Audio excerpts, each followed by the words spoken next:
ऊपर से सफेद, नीचे जो उसकी डंडी होती है वो थोड़ी नारंगी होती है, संतरे के कलर की होती है, नारंगी कलर। महाराज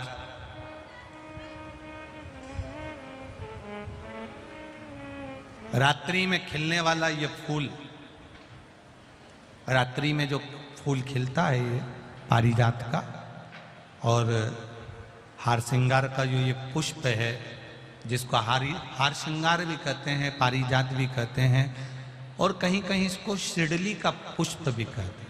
ऊपर से सफेद होता है, नीचे उसकी जो डंडी होती है वो नारंगी कलर की होती है। शिव कथा कर रही है, शिव महापुराण का चरित्र कर रहा है। जिस समय पर संतान की प्राप्ति नहीं होती या किसी कारण से हमारे यहां वंश की वृद्धि नहीं होती, तब देवाधिदेव महादेव की आराधना पारिजात के फूल से करी जाती है। अब उस पुष्प को चढ़ाने का एक तरीका है, जरा ध्यान दीजिएगा। पंचपुष्प शिव महापुराण की कथा आप लोग सुनने के लिए बैठे हो, बड़ी आस लगाकर बैठे हो, उसको समझिएगा। पारिजात का जो फूल शिव जी को चढ़ता है, भगवान देवाधिदेव महादेव को चढ़ता है, जैसे ये शिवलिंग है, मान लो ये शंकर भगवान का शिवलिंग है, ये जलाधारी है, ये जल नीचे गिरने का स्थान। आप लोगों ने पहले कथा सुनी है ना सबने, आपको सबको मालूम होगा। राइट में गणेश जी का स्थान, लेफ्ट में कार्तिकेय का स्थान, बीच में अशोक सुंदरी की जगह। जहां पर यह शिवलिंग रखा है वो माता पार्वती जी का हस्त कमल, शिवलिंग के रूप में, शंकर भगवान के रूप में यह शिवलिंग है। ऊपर से जो एक एक बूंद जलाधारी नीचे गिरती है वो शंकर भगवान की 5 लड़कियां, जया, विषहरा, शामली बारी, दौतली और देव, ये शंकर जी की 5 बेटियां हैं। वंश वृद्धि के लिए, कार्य सिद्धि के लिए, वैभव प्राप्ति के लिए, या अपने हृदय की सुख समृद्धि के लिए, संतान प्राप्ति के लिए पारिजात हार श्रृंगार के फूल की शिव जी को आराधना होती है। हार श्रृंगार का जो पुष्प होता है, अशोक सुंदरी वाली जगह पर हम पारिजात के पुष्प को समर्पित करते हैं। उसकी डंडी का जो मुख है वो शिवलिंग की ओर होता है जब अपन अशोक सुंदरी पर चढ़ाते हैं, और फूल का मुख इधर होता है। वापिस उसी पारिजात के पुष्प को उठाकर हम माता पार्वती जी के हस्त कमल पर, जो गोल हस्त कमल है, वहां समर्पित करते हैं। उस जगह पर माता पार्वती जी की ओर से जो पुष्प समर्पित किया जाता है, उसकी डंडी पारिजात की हमारी ओर होती है, पुष्प का मुख महादेव की ओर होता है। तीसरी जगह जब हम पारिजात के पुष्प को अशोक सुंदरी पे से उठाकर जगत जननी के हस्त कमल पर रखते हैं, हस्त कमल पे से उठाकर देवाधिदेव महादेव के शिवलिंग पर रखते हैं, उस समय पर पारिजात के पुष्प की डंडी शिवलिंग के ऊपर होती है और फूल का मुख अपनी ओर होता है। इस जगह पर पारिजात के पुष्प की डंडी के केसर से ही महादेव को त्रिपुंड लगाया जाता है और महादेव से प्रार्थना करी जाती है। अब पारिजात के फूल का केसर कैसे बनाना है वो भी एक बार आप लोग अच्छे से समझे। जैसे मान लो अभी पारिजात का तो फूल यहाँ पर नहीं है, पर आप टीवी पर दर्शन कर रहे होंगे। पारिजात पुष्प की जो पीछे की डंडी होती है, फूल सफेद और पीछे जो डंडी होती है नारंगी कलर की, केसरिया कलर की, उसको तोड़ लिया जाता है। तोड़कर ऐसी 25-50 फूल की पीछे की डंडी को तोड़कर उसको रख दिया जाता है। उसको धूप में नहीं सुखाते, केवल घर में उसको एक कटोरी में या थाली में रख दो, वो धीरे धीरे सूख जाएगा। सूखने के बाद उसको पीस लो, पीसकर उसका चंदन तैयार हो जाएगा पारिजात फूल की उस डंडी का। और जिस समय वंश के लिए, सिद्धि के लिए, कार्य सिद्धि के लिए या वैभव प्राप्ति के लिए हम पारिजात का पुष्प देवादिदेव महादेव को समर्पित करते हैं, उस समय इसी को पानी में घोलकर देवादिदेव महादेव को जब आप लगाएंगे तो जैसे केसर घुलती है, केसर का जैसे कलर होता है, केसर जैसी सुगंध करती है, वैसे की वैसे ही ये पारिजात की जो डंडी आप लोगों ने सुखाई है, वही डंडी का जो चंदन बनाया है, शिव जी को लेपन करा है, उस समय पर अपने हृदय की बात आपने जो देवादिदेव महादेव को कही है, बस वही सुगंध हमारे जीवन में आना प्रारंभ हो जाती है। वो पारिजात हार श्रृंगार। अब जरा ध्यान दीजिएगा, हार श्रृंगार के पुष्प, पारिजात का जो पुष्प है, सोमवार की अष्टमी पड़ने पर यदि हम देवादिदेव महादेव की पारिजात के फूल से आराधना करते हैं, स्मरण करते हैं, तो उसका फल भी हमें अधिक प्राप्त होता है। पारिजात का पुष्प, हम तो यहां तक कहेंगे अगर आपके यहाँ हार श्रृंगार का पेड़ लगा हो, पारिजात का पुष्प यदि आपके यहाँ होता हो, रात को खिलता है, सवेरे मिलता है, ऐसा पारिजात का अगर वृक्ष आपके यहाँ लगा हो तो प्रयास कर लो। 12 महीने शिवरात्रि आती है, बोलो आती कि नहीं आती? आती है ना 12 महीने। 12 महीने शिवरात्रि आती है। कैलेंडर पर एक गोला बनाकर रख देना कि हमको ये शिवरात्रि आई है, हर महीने की शिवरात्रि तुम्हारे ध्यान में रहेगी। एक पारिजात का पुष्प, हार श्रृंगार का पुष्प एक अगर देवादिदेव महादेव को आपने चढ़ाना चालू कर दिया, समर्पित करना प्रारंभ कर दिया, तो आपको पीछे पलट कर देखने की जरूरत नहीं पड़ेगी, महादेव हाथ पकड़ ही रहता। पारिजात का पुष्प शिव को समर्पित हो।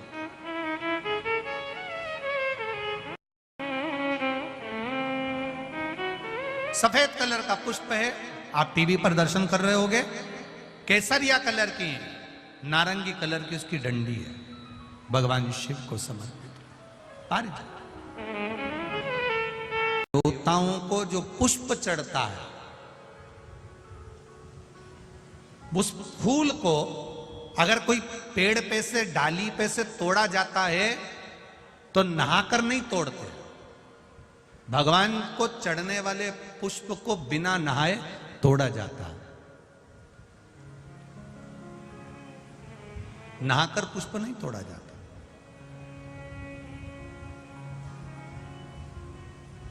कितने लोग हैं जो बगीचे से फूल तोड़ते होंगे तो नहा के तोड़ लेते होंगे, और कितने लोग हैं जो बगीचे से पुष्प तोड़ते हैं तो सुबह सुबह उठे, मंजन आदि करा, हाथ पैर धोया, बगीचे में गए, डाली पे से फूल तोड़े और भगवान को समर्पित करे। वायु पुराण, वायु पुराण का शब्द कह रहा है, भगवान को समर्पित होने वाले पुष्प जब आप तोड़ते हैं, लेकर आते हैं, और पुष्प का एक नियम है, पुष्प धोया भी नहीं जाता। पुष्प को पानी में धोते नहीं, जैसा डाली से मिला है बस उसको लिया, रख दिया। जब आप पूजन करने के लिए बैठे और पूजन के समय पर उस पुष्प को तुमने उठाकर भगवान को समर्पित किया, भगवान को चढ़ाया, भगवान को समर्पित करना प्रारंभ करा। अब आप लोग कहेंगे गुरुजी शरीर बासी है, शरीर हमारा, बताओ हम स्नान करे नहीं है और स्नान नहीं करे और फूल तोड़ लिया तो वो फूल अशुद्ध नहीं हो गया? वो फूल शुद्ध ही नहीं हुआ। वायु पुराण कह रही है, वायु पुराण वर्णन कर रही है, भगवान को चढ़ने वाला पुष्प जब हम डाली पे से उतार कर लेकर आते हैं और लाकर हम भगवान के पास में कहीं स्थान पर रख देते हैं, और स्नान करने के बाद जब हम शंकर भगवान को याद, कोई भी, राम जी को, कृष्ण जी को, ठाकुर जी को, देवी जी को वो पुष्प जब समर्पित करते हैं तो उससे ना जाने कितने कितने दोष हमारे जीवन के समाप्त हो जाते हैं। ये वायु पुराण वर्णन कर रहे हैं। ना जाने कितने कितने दोष हमारे समाप्त हो जाते हैं। ये वायु पुराण कर रहे हैं। ये वायु पुराण कर रहे हैं। अब पुष्पदंत गए, देखते देखते चित्ररथ राजा के बगीचे में प्रवेश कर रहे हैं। अब चित्ररथ राजा के बगीचे में प्रवेश कर, बड़ा सुंदर बगीचा था, बड़ा सुंदर, देखकर मन में उमंगता आ गई कि मुझे इसमें से पुष्प तोड़ना है। राजा चित्ररथ के बगीचे में प्रवेश कर गए, बिना पूछे, बिना जाने, बिना बात करे, बस बगीचे में गए और फूल तोड़कर, पत्तियां तोड़कर लेकर आ गए और लाकर उन्होंने भगवान शंकर को समर्पित करना प्रारंभ किया।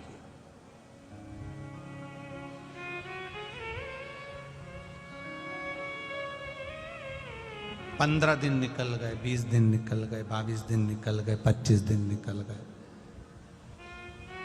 एक बार राजा चित्ररथ भगवान का पूजन करने के लिए बैठे और भगवान का पूजन करते करते राजा चित्ररथ ने कहा, चलो बगीचे से फूल लेकर आओ, जाओ जरा।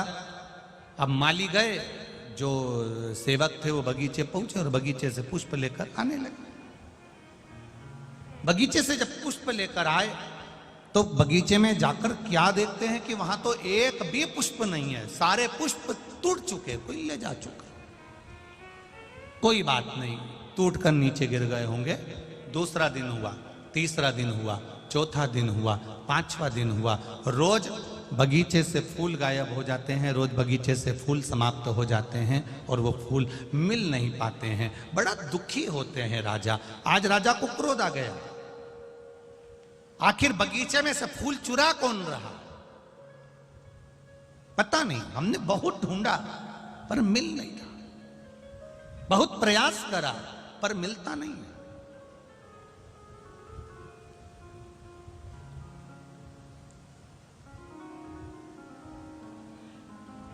दूसरे दिन दूतों को बगीचे में चुपचाप से बिठा दिया गया, पर पुष्पदंत गंधर्व को तो वर मिला हुआ था। पुष्पदंत गंधर्व को आशीर्वाद मिला हुआ था कि ये दिखेगा नहीं, इसकी वाणी सुनाई नहीं देगी, इसके चलने पर इसके कदम की आवाज नहीं आएगी।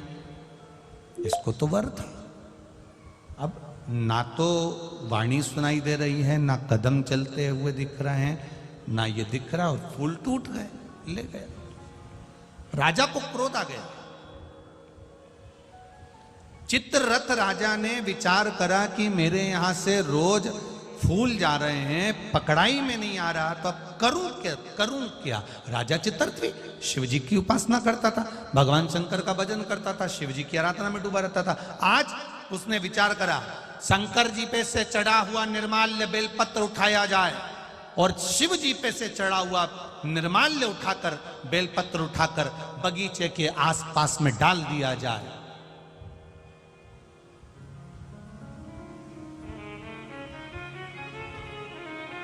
लोग समझते नहीं हैं। मंदिर में जाते हैं, भगवान पे चढ़ा हुआ फूल, भगवान पे चढ़ी हुई बेलपत्री पूरे मंदिर में जहां वहां पड़ी रहती है और लोग उस पे से चलते हुए, लांघते हुए निकल जाते हैं। पंच पुष्प शिव महापुराण की 2 बातें अपनी जिंदगी में उतार कर रखना। यदि कोई बड़ा रोग अपने जीवन में नहीं चाहते हो, इस मुख को जिंदगी भर शुद्ध चाहते हो और इस मुख में कभी कोई बड़ी बीमारी नहीं चाहते हो, तो 2 बातें अपनी जिंदगी में उतार कर रखना। एक, भगवान के पड़े हुए निर्माल्य पर कभी लांगा ना जा। दूसरा, अपने मुख में पान खाकर, गुटखा खाकर या कोई वस्तु खाकर जो मंदिर के लिए रास्ता जा रहा हो, भगवान की कथा के लिए रास्ता जा रहा हो, भगवान के द्वार पर रास्ता जा रहा हो, वहां अपने मुख से थूका ना जाए। जितने लोग पार कर कर जाते हैं उतना दोष आपको लग जाता है और आपका जीवन नष्ट हो जाता है।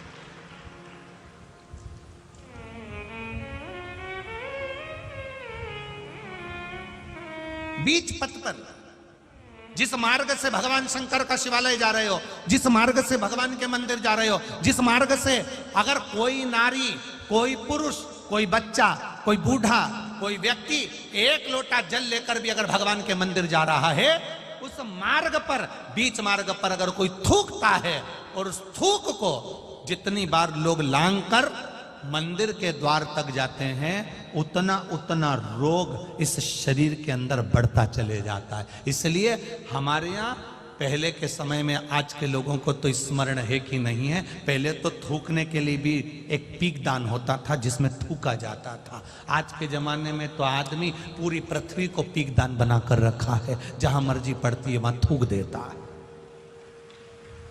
ये श्रेष्ठता नहीं है हमारे। ये वसुंधरा, ये पृथ्वी, ये वसुंधरा, ये भूमि माता, ये पृथ्वी माता, जिसकी गोद में हम पाल पोस कर बड़े हुए हैं, जिसका दिया हुआ अन्न हम पा रहे हैं, जिसके आनंदमय आशीर्वाद से हम अपनी जिंदगी जी रहे हैं, इस पृथ्वी को भी नमन करना चाहिए, नमन, प्रणाम करना चाहिए।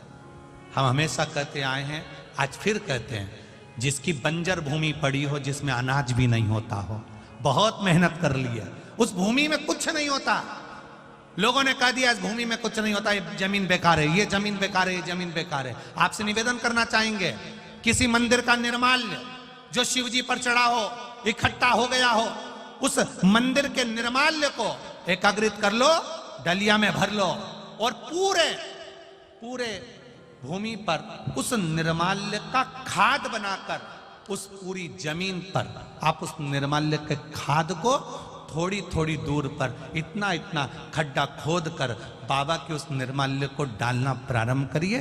क्यों? क्योंकि उससे भूमि की उपज देवाधिदेव महादेव की कृपा से अपने आप बढ़ना प्रारंभ हो जाएगी। उसको रखो, डालो, सभी जगह पर नहीं, कुछ स्थान चिन्हित कर लो कि हाँ ये बमूल का पेड़ है, इसके नीचे मैंने रख दिया, ये पीपल का पेड़ है, इसके नीचे मैंने रख दिया। उस निर्माल्य का एक बाबा से निवेदन कर कर, बाबा बस आपको लेकर जा रहा हूं, ये समझो कि आप मेरी भूमि को उपजाऊ आप बना सकते हो, मेरे जीवन को धन्य आप बना सकते हो। उससे दो फायदे होंगे। क्या? एक, निर्माल्य जो इकट्ठा होता है, लोग उसको ले जाकर नदी में डाल देते हैं, नदी में डाल देने से नदी दूषित हो जाती है, नदी में प्रदूषण हो जाता है। तो वो निर्माल्य जब आप जमीन में ले जाकर गाड़ोगे, डालोगे, तो नदी भी शुद्ध होगी और भूमि में भी उसकी खाद बनकर उस भूमि पर भी उसका शुद्धता का भाव जागृत होगा। अब करो उससे, आप कहो,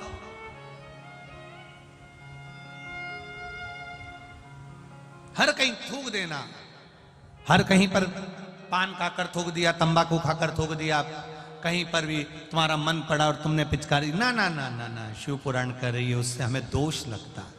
उस दोष का वर्णन कई लोग कहते हैं, ये तो कुछ खाता ही नहीं था, ये तो बहुत अच्छा व्यक्ति था, इसको इसी बीमारी हो गई, इसको ऐसा रोग हो गया। कहां से हो गया? कारण क्या है? ये रोग आया कहां से? हो सकता है इसकी आदत में था, घर से निकलता था, कहीं देवालय शिवालय पढ़ता था, ध्यान नहीं दे पाता था, थूक दिया, उस पे से निकलकर लोग जाते रहे, मंदिर पहुंचते रहे, उसका दोष जिंदगी में आ जाता है, वो दोष है। पहले के समय में गांव के लोग तो आज भी जानते होंगे कि पहले पीक दान चलता था, आप लोगों के स्मरण में होगा, कभी कभी आप लोगों ने देखा भी होगा, छोटा सा रहता था, उसमें लोग थूक देते थे, उसमें लोग कुल्ला कर देते थे, पर यहाँ वहाँ लोग नहीं थूकते थे, पर चला, अब लोगों ने वो चालू कर। दो चीजें स्मरण में रहे,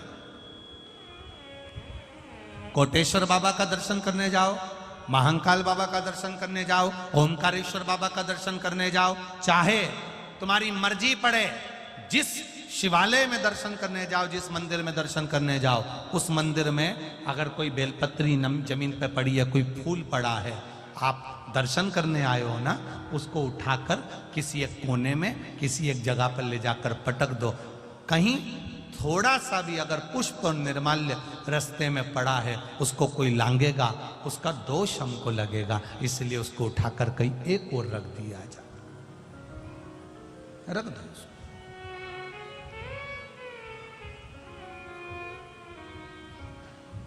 हम तो यहां तक कहते हैं, किसी मंदिर में पुजारी जी बैठे हैं, पंडित जी बैठे हैं, कोई आया दर्शन करने के लिए, आप भगवान की बेलपत्र, भगवान का पुष्प उसी को दो जो आपसे मांग रहा हो।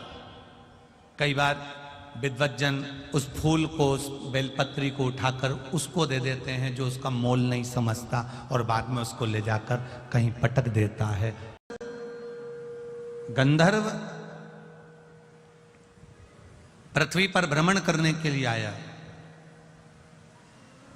और जब पृथ्वी पर भ्रमण करने के लिए पुष्पदंत गंधर्व आता है, पुष्पदंत गंधर्व जब पृथ्वी पर भ्रमण कर रहा होता है, भ्रमण करते करते इसकी एक आदत थी भगवान शिव की भक्ति करना, भगवान शंकर का भजन करना, भगवान शंकर का स्मरण करना, शिव जी की आराधना करना, शिवलिंग की पूजन करना।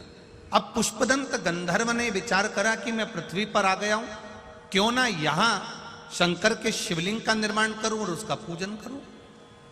एक पार्थिव शिवलिंग का निर्माण पुष्पदंत गंधर्व करने लगा।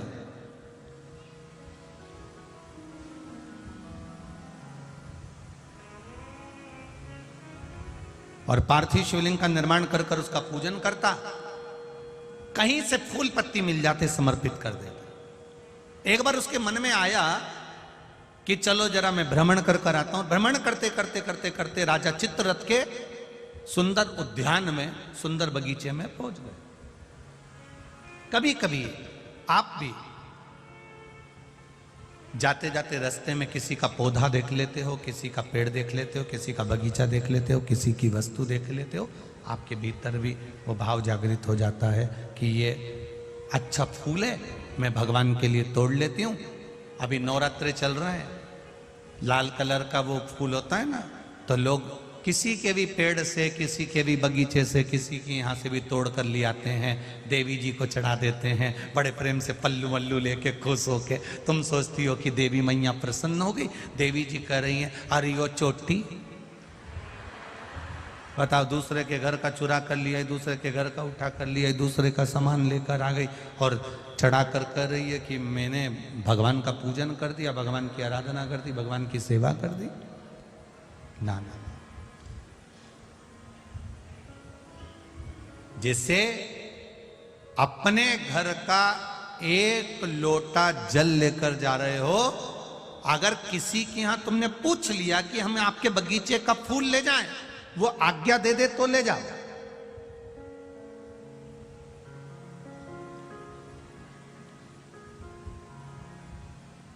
वो आज्ञा दे, लेकर जाओ।